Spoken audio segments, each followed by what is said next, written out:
Hi, hello, welcome to Lavi's Tea Shades. Learn with Lavi Art Tutorials.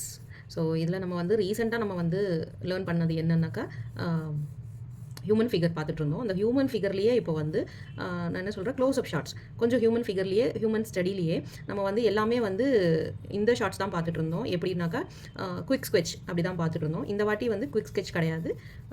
யூஸ்வலாக பண்ணுற ஒரு portrait study மாதிரி தான் கிட்டத்தட்ட இருக்கும். Human figure study little bit டீடைல்டாக இருக்கும். ஸோ இதில் பார்த்தீங்கன்னாக்கா நம்ம ஃபர்ஸ்ட் வந்து ஹெட்லேருந்து ஸ்டார்ட் பண்ணிட்டு பண்ண போகிறோம். ஸோ இதில் வந்து எப்படின்னா திருப்பி அகைன் வந்து கொஞ்சம் வந்து அந்த என்ன சொல்கிறது, அந்த குவிக் ஸ்கெட்ச் மாதிரி தான் இருக்கும். பட் வந்து கொஞ்சம் டீட்டெயில்டாக கொஞ்சம் கண்ணு மூக்கு வாய் எல்லாமே வந்து கொஞ்சம் டீட்டெயில்டாக ஒர்க் பண்ணியிருப்போம். கொஞ்சம் பெருசாகவும் ஒர்க் பண்ணியிருப்போம். ஸோ கொஞ்சம் டீட்டெயில்டாக கொஞ்சம் எலாபரேட்டடாக ஒர்க் பண்ணுவோம். அந்த மாதிரி இருக்கிறதுனால வந்து இதோட பிக்சர் வந்து நீங்கள் எவ்வளோ கிளாரிட்டியாக நீங்கள் எடுத்துக்கிறீங்களோ அந்த அளவுக்கு வந்து ஒர்க் பண்ணுறதும் ஈஸியாக இருக்கும் நமக்கு. அவ்வளோதான் தவிர வந்து இது வந்து குவிக் ஸ்கெட்ச் பண்ணும்போது இந்த அளவுக்கு டீட்டெயிலிங் பண்ண முடியாது. ஸோ அதுக்காக வந்து நம்ம ஒர்க் பண்ணும்போது முன்னாடி வந்து நம்ம சூஸ் பண்ணுற ரெஃபரன்ஸ் பிக்சர் வந்து பர்ஃபெக்டாக நமக்கு வந்து நல்லா வந்து டீட்டெயிலிங் இருக்கிற மாதிரி இருக்கணும். ஸோ அது இல்லாமல் இருந்ததுன்னா கொஞ்சம் ஒர்க் பண்ணுறது கஷ்டமாக இருக்கும் டீட்டெயிலிங் கொண்டு வரதுக்கு. ஸோ என்ன பிக்சர் சூஸ் பண்ணுறோம், எப்படி பண்ண போகிறோம், இப்படியெல்லாம் வந்து நம்ம நல்லா ஒர்க் பண்ணிவிட்டு பிக்சர் சூஸ் பண்ணும்போது நீங்கள் கரெக்டாக சூஸ் பண்ணணும், அதை சொல்ல வரேன். அதே மாதிரி இதில் வந்து ஆஸ் யூஷுவல் போர்ட்ரேட்டில் இருக்கிற மாதிரி பென்சில் ஸ்கெட்சில் வந்து நிறைய வந்து டீட்டெயிலிங்ஸ் தேவைப்படும். அது வந்து எல்லாமே வந்து யூஸ்வலாக நம்ம எப்படி பண்ணுவோம்னா பிளாக் அண்ட் ஒயிட் தானே நம்ம ஒர்க் பண்ணுறது. ஸோ அந்த பிளாக் அண்ட் ஒயிட் ஸ்கெட்சில் எப்படி பண்ணுவோமோ அந்த தனித்தனியாக நம்ம வந்து போர்ட்ரேட்டில் என்னெல்லாம் கற்றுக்கிட்டோமோ அதே மாதிரி தான் இதுலேயும் கற்றுக்க வேண்டியதாக இருக்கும். ஸோ கொஞ்சம் கொஞ்சமாக வந்து ஒர்க் பண்ணணும். ஃபஸ்ட்டு ஃபேஸு, அப்புறம் வந்து அந்த கழுத்தோடு இருக்கிற மாதிரி கொஞ்சம், அதே மாதிரி அதுக்கப்புறம் வந்து அப்பர் பாடி, அப்புறம் லோயர் பாடி, அந்த மாதிரி ஒரு பார்ட்டாகவும் வந்து நீங்கள் வந்து ப்ராக்டிஸ் பண்ணிவிட்டு ஒர்க் பண்ணிக்கலாம். ஸோ அந்த மாதிரி பண்ணால் தான் வந்து ஈஸியராக இருக்கும் நமக்கு ஒர்க் பண்ணும்போது. அதே மாதிரி என்ன ஆங்கிளில் இருக்குது அப்படின்றத பார்த்து பண்ணினா தான் வந்து ஈஸியாக நம்மளால் வந்து ஒர்க்கு வந்து இது பண்ண முடியும். நான் என்ன சொல்ல வரேன்னா, இப்போ வந்து நம்ம என்ன பண்ணணும்னா, இப்போ வந்து நம்ம ஃபுல் போர்ட்ரைட் ஃபுல் ஃபிகரை வந்து எப்படி வந்து ஒரு ஹியூமன் ஃபிகரை கன்ஸ்ட்ரக்ட் பண்ணுறதுன்றது வந்து நெக்ஸ்ட் வீக் வீடியோவில் வந்து உங்களுக்கு வந்து அப்டேட் பண்ணுவேன். ஸோ அதுக்குள்ளார வந்து இந்த மாதிரி கொஞ்சம் வந்து அந்த க்ளோஸ்அப்பாக இருக்கிற மாதிரி இருக்கிற சப்ஜெக்ட் எல்லாம் நம்ம ஒர்க் பண்ணுறோம். ஓகேங்களா? இப்போ வந்து அது அப்புறம் எப்படி நம்ம வந்து ஃபுல் பாடி வந்து எப்படி வந்து பார்ட்ஸாக டிவைட் பண்ணுறது அப்படின்ற மாதிரி வந்து ஃபுல் ஸ்கெட்சிங் இருக்கும் அதில் நீங்கள் பார்த்தீங்கன்னாக்கா. ஸோ இதுலேயுமே வந்து கொஞ்சம் வந்து ஓரளவுக்கு நம்ம வந்து குவிக் ஸ்கெட்சை விட கொஞ்சம் பெட்டர் டீட்டெயில்ஸ் வந்து இதில் கொடுத்துருப்போம். இது வந்து ஒரு விதமான குவிக் ஸ்கெட்ச் தான். பட் வந்து ரொம்ப டீட்டெயிலும் இல்லாமல் இருக்கும், பட் டீட்டெயிலும் இருக்கும். ஸோ கொஞ்சம் ஒர்க் பண்ணுற மாதிரி தான் இருக்கும். இது வந்து போஸ் வந்து ஆல்ரெடி நமக்கு எதிர்க்க ஒருத்தவங்க நின்றுட்டு இருந்தாங்கன்னா அவங்கள ஒர்க் பண்ணுறது அப்படின்ற மாதிரி பண்ண முடியாது. அதை விட கொஞ்சம் பெட்டராக நம்ம ஃபோட்டோகிராஃப்லேருந்து எடுத்து தான், இல்லை ஒரு ஸ்டில்லேருந்து எடுத்து அந்த மாதிரி தான் வந்து அந்த பேப்பர் கட்டிங்கில் இருக்கும் பார்த்தீங்களா. ஸோ அந்த மாதிரி ஸ்டில் எடுத்து அப்படி தான் நம்மளால் ஒர்க் பண்ண முடியுமே தவிர இது வந்து டைரெக்டாக வந்து ஒரு ஃபிகர் ஹியூமன் ஃபிகரை பார்த்து நம்ம ஒர்க் பண்ண முடியாது. ஏன்னா அந்த பொசிஷனில் அவங்க அவ்வளோ நேரம் இருக்க மாட்டாங்க இல்லைங்களா. இது ஒரு போஸ். ஸோ அந்த போஸ் வந்து நம்ம வந்து இது பண்ணுவோம்.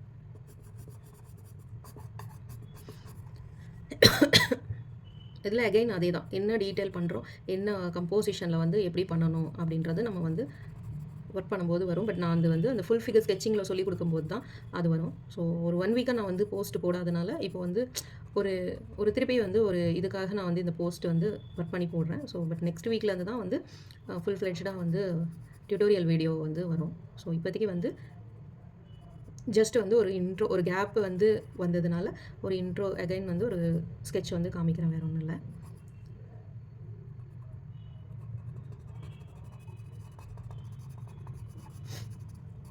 இதுலேயுமே வந்து மேஜர் பார்ட் எப்படின்னாக்கா, மெயினாக வந்து நம்மளோட மேஜர் பார்ட் என்னென்னா அந்த டெப்த்து, லைட்டிங், அந்த டீடைலிங்ஸ் வந்து அந்த இப்போ ஹேர் எப்படி பிடிச்சிட்ருக்காங்கன்னா அந்த இடத்துல வந்து எப்படி வந்து அவங்க ஹேர் பிடிச்சிட்ருக்காங்களோ அந்த லைட்டிங் எப்படி வருமோ அதுக்கேற்ற மாதிரி தான் நம்ம பென்சிலை வந்து அதே டைரெக்ஷனில் மூவ் பண்ணால் தான் நமக்கு வந்து ஈஸியாக இருக்கும் ஒர்க் பண்ணுறதுக்கும் சரி, அவுட்புட் வரதுக்கும் சரி. அப்போ தான் வந்து அழகாகவும் இருக்கும்.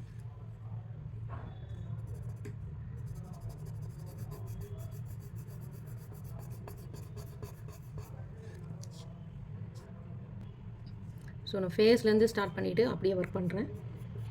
ஸோ நீங்கள் ஃபுல் ஸ்கெட்ச் முடிச்சுட்டும் நீங்கள் ஒர்க் பண்ணிக்கலாம். ஃபுல் ஃபிகர் ஸ்கெட்ச் ட்ராயிங் பண்ணிவிட்டும் அதுக்கப்புறம் நீங்கள் ஷேடிங்ஸும் பண்ணிக்கலாம். ஸோ அது நம்மளோட இஷ்டம் தான், நம்மளோட வசதி, எப்படி வேணாலும் பண்ணலாம். நான் முதல்ல சொன்ன மாதிரி போர்ட்ரேட் நல்லா ப்ராக்டிஸ் பண்ணவங்களால மட்டும்தான் இதை வந்து அழகாக பண்ண முடியும். பிகாஸ் வந்து இதுலேயுமே நமக்கு போர்ட்ரேட் தான் ரொம்ப முக்கியம். ஸோ போர்ட்ரேட் வந்தால் தான் இந்த ஸ்கெட்சிங் நம்மளால் ஈஸியாக பண்ண முடியும். ஸோ போர்ட்ரேட் வரலன்னா இந்த ஸ்கெட்ச் பண்ணுறது ரொம்பவே கஷ்டமாகவும் இருக்கும்.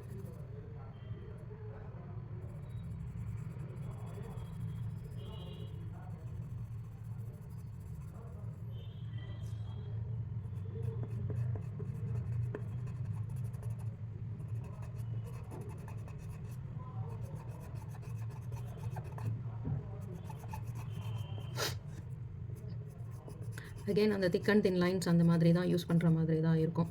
ஸோ நீங்கள் அதை நிறைய ப்ராக்டிஸ் பண்ணால் தான் இது கம்போசிஷன் ஈஸியராக இருக்கும். நிறைய பேர் பென்சில் பற்றி கேட்டிருந்தீங்க. ஸோ இது வந்து 8B பென்சில், கிராஃபைட் பென்சில் தான். வேறு எந்த டூல்ஸ் யூஸ் பண்ண போகிறது கிடையாது. இதை வந்து ஷார்ப் பண்ணணுன்னாலும் யூஷுவல் பிளேடு இல்லை வந்து அந்த கட்டர் அந்த மாதிரி யூஸ் பண்ணி தான் ஷார்ப் பண்ணுறது. ரொம்ப ஷார்ப்பாக இருந்தால் கூட ஷேடிங் பண்ணுறது கஷ்டமாக இருக்கும். ஸோ இது வந்து நம்ம வந்து இந்த மாதிரி தான் கொஞ்சம் பிளண்ட்டாக தான் இருக்கும் நம்ம ஒர்க் பண்ணும்போது.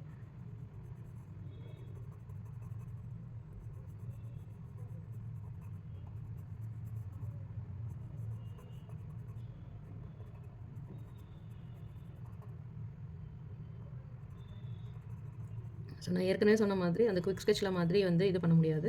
கொஞ்சம் டீட்டெயிலிங் கொடுக்க வேண்டியதாக இருக்கும். ஸோ கொஞ்சம் டீட்டெயிலாக பண்ணுறது ஒரு மாதிரி ரொம்ப க்ளோஸ்அப் ஷாட் மாதிரியே தானே பண்ணுறோம். ஸோ அப்போ வந்து கொஞ்சம் டீட்டெயிலிங் தேவைப்படும். ஷேடிங் பண்ணுறோமா இல்லையான்றதை விட சம்டைம்ஸ் வந்து அந்த பென்சில் ட்ராயிங்கே வந்து கொஞ்சம் வந்து டீட்டெயில்டாக இருக்கிற மாதிரி இருக்கும்.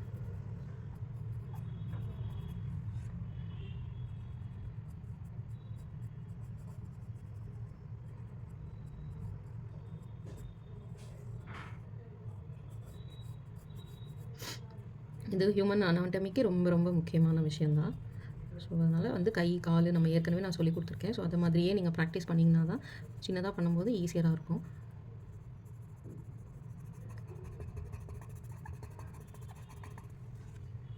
ப்ரெஷர் இன்க்ரீஸ் அண்ட் டிக்ரீஸில் தான் வந்து நமக்கு வந்து அந்த 3D எஃபெக்ட் கொடுக்கும் ட்ராயிங்.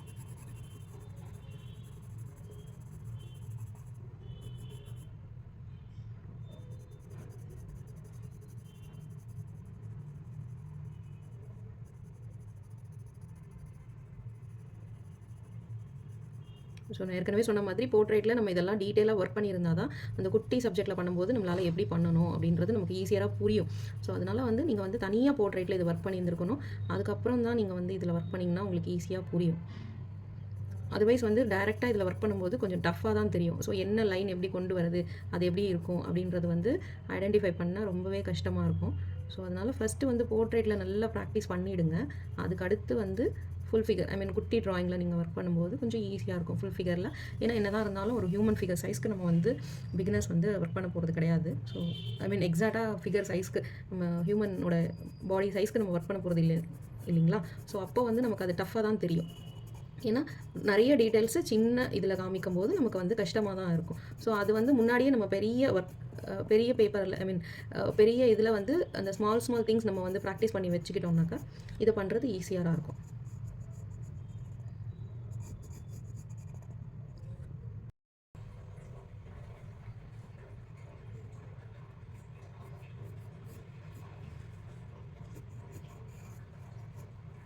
ஸோ இந்த மாதிரி ஃபுல்லாகவே ஸ்கெட்ச் முடிச்சுட்டு கூட நம்ம வந்து இது பண்ணிக்கலாம்.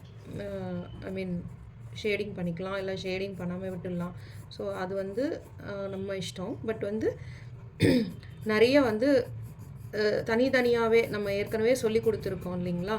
ஸோ வந்து ஹேண்ட்ஸ் எப்படி பண்ணணும், லெக்ஸ் எப்படி பண்ணணும் அப்படின்றது சொல்லி கொடுத்துருக்கோம். ஸோ அந்த ப்ரீவியஸ் வீடியோவில் பார்த்து ஃபஸ்ட்டு அது எல்லாமே ப்ராக்டிஸ் பண்ணிவிட்டு, அதெல்லாம் இந்த சென்ஸ் இந்த பிக்சர் பண்ண போகிறோன்னா இந்த பிக்சருக்கு சம்மந்தப்பட்ட பாடி பார்ட்ஸ் வந்து தனித்தனியாக நம்ம ப்ராக்டிஸ் பண்ணிவிட்டு அகெயின் வந்து ஃபுல் ஃப்ளெட்ஜாக ஃபுல் பிக்சராக நம்ம ஒர்க் பண்ணினோம்னாக்கா கண்டிப்பாக ஈஸியராக தான் இருக்கும்.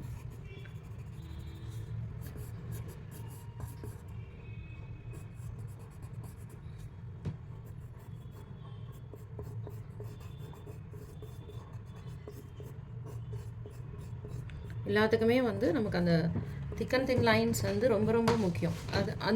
அதை பேஸ் பண்ணி நம்ம ஒர்க் பண்ணும்போது கண்டிப்பாக ஷேடிங் பண்ணும்போதுமே ரொம்ப ஈஸியராக இருக்கும். தனியாக நம்ம வந்து ஒரு ஸ்கெட்ச் பண்ணிட்டு பண்ணும்போது அந்த thick and thin lines use பண்ணினோம்னாக்கா ஒர்க் பண்ணும்போது ரொம்ப ஈஸியராக இருக்கும்.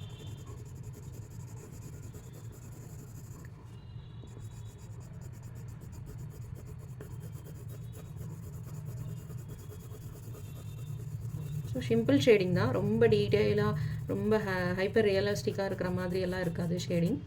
ஸோ ஏன்னா வீடியோ லென்த் ரொம்ப அதிகமாகிடுச்சுன்னா கண்டிப்பாக வந்து லிசன் பண்ணும்போது கொஞ்சம் கஷ்டமாக தான் இருக்கும், ரொம்ப டிஸ்ட்ராக்ட் ஆகிறதுக்கு வாய்ப்பு இருக்குது. ஸோ அதனால் நான் எவ்வளோ முடியுமோ அவ்வளோ வந்து ஷார்ட் வீடியோஸில் வந்து ஒர்க்கு சொல்லி கொடுக்க ட்ரை பண்ணுறேன், ஏதோ என்னால் முடிஞ்ச அளவுக்கு. மேற்கொண்டு என்ன டீட்டெயில்ஸ் வேறு என்ன சப்ஜெக்ட் கற்றுக்கணும் அப்படி எது இருந்தாலும் கண்டிப்பாக எனக்கு கமெண்ட் செக்ஷனில் சொல்லுங்கள். என்னால் முடிஞ்ச ஹெல்ப் நான் கண்டிப்பாக பண்ணுறேன், எனக்கு தெரிஞ்சதை நான் கண்டிப்பாக சொல்லி கொடுக்குறேன்.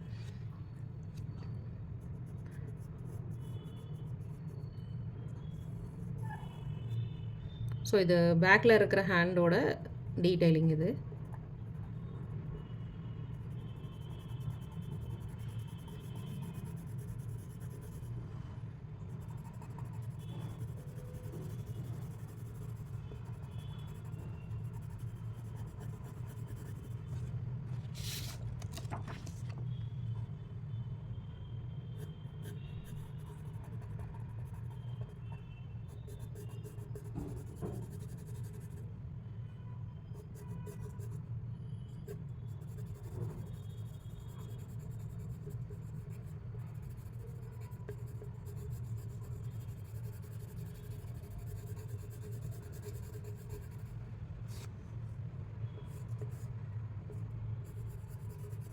ஆக்சுவலாக எனக்கு பிக்சரில் வந்து இந்த ஹேண்டு தெரியவே இல்லை.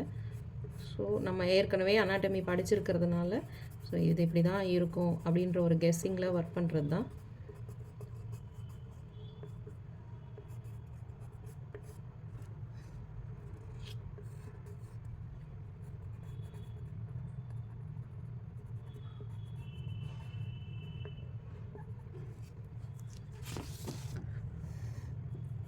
ஸோ பிக்சர் முடித்ததுக்கப்புறம் ஓரளவுக்கு ஸ்கெட்சிங் பண்ணினதுக்கப்புறம் திருப்பி வந்து அது மேலே கையை வச்சுட்டு இன்னொரு இடத்த நம்ம ஒர்க் பண்ணணும் அப்படின்னு நினைக்கும் போது கண்டிப்பாக வந்து கீழே ஒரு பேப்பர் வச்சுக்கிட்டு தான் ஒர்க் பண்ணணும். அதர்வைஸ் வந்து ஸ்மட்ஜ் ஆகிடும். ஏன்னா இது வந்து கிராஃபைட் பென்சில் லிட்ரலி வந்து நமக்கு சார்கோல் மாதிரி தான் இருக்கும். ஸோ அதனால் கண்டிப்பாக வந்து இதுவாகிடும், நம்ம கைப்பட்டு ஸ்மட்ஜ் ஆகிடும். ஸோ அதுக்காக வந்து இந்த மாதிரி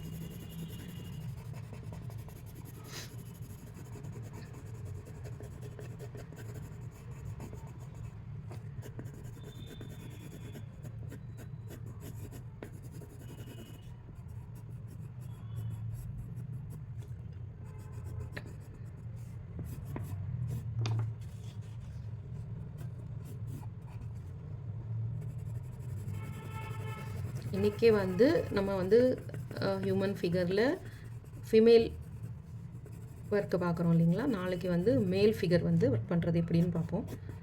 ஸோ வந்து கண்டிப்பாக மேல் ஃபிகருக்கும் ஃபீமேல் ஃபிகருக்கும் குழந்தைங்களுக்கும் எல்லா இதுக்குமே வந்து டிஃப்ரெண்ட் அனாட்டமி இருக்கும், டிஃப்ரெண்ட் ஷேடிங்ஸ் இருக்கும், எல்லாமே வந்து டிஃப்ரெண்ட்டாக இருக்கும். ஸோ அதனால் வந்து ஒரு மாதிரி ஃபிசிக் பேஸ்டாக வந்து ட்ராயிங்கும் லைட்டிங் ஷேடிங்ஸ் எல்லாமே டிஃபர் ஆகும். ஸோ எல்லாமே நம்ம ஒர்க் பண்ண வேண்டியதாக இருக்கும். ஸோ கொஞ்சம் கொஞ்சமாக நம்ம வந்து கற்றுக்கிட்டே வருவோம். நல்லா ப்ராக்டிஸ் பண்ணுங்கள், நிறைய ப்ராக்டிஸ் பண்ணுங்கள், அப்போ தான் நல்லா கற்றுக்க முடியும். ஹோப்ஃபுல்லி நான் நல்லா சொல்லி கொடுத்துருக்கேன்னு நினைக்கிறேன். ஸோ உங்களுக்கு பிடிச்சிருந்தா கண்டிப்பாக லைக், சப்ஸ்கிரைப் பண்ணுங்கள், கமெண்ட் பண்ணுங்கள். அடுத்தடுத்த வீடியோ வந்து என்ன சப்ஜெக்ட் சொல்லி கொடுத்தா நல்லா இருக்கும்னு சொல்லுங்கள். கண்டிப்பாக என்னால் முடிஞ்ச வந்து ஹெல்ப் நான் வந்து பண்ணுறேன். நல்லா கற்றுக்கோங்க. Happy learning, keep practising. Thanks for வாட்சிங்.